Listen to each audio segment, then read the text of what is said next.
เกียมตำพุงนั่นนี่ได้คุณ เด้อกินตำหมูนำกันเด้อ มาเด้อกินตำพุงน้ำกันเด้อนี่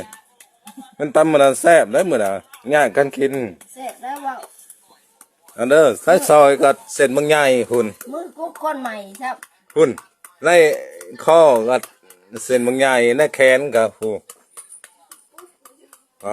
ตัวเพิ่นกำลังย้ำเนี่ยตำแล้วแหละมาเด้อมาทุกคน ต้นเทียงต้นหมูต้นเทียงแล้วมีช่องคนมันน่ะล่ะต้นหมู มาเด้อกำลังสิตำพุงนี่เมื่อนั้นก็ลงคลิปก็แซ่บได้เมื่อนั้นเพิ่นตำบ่ได้เผ็ดหลายคนกิน5-6 คนผู้แซ่บสุดยอดดอกเพิ่นตำพุงนี่แซ่บกูเทื่อมาเด้อกับเกียบหมูเด้อ ไอ้อยู่ไกลก็มากินน้ำกัน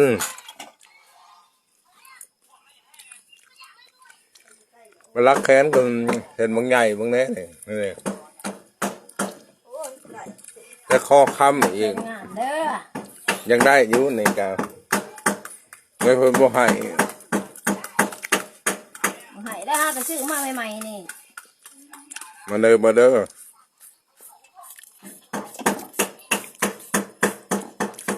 พิ่นกำลังย้ำจนเลยเพิ่นตำได้อยู่ใกล้แล้วมากินน้ำกันหลายคนมันแซ่บ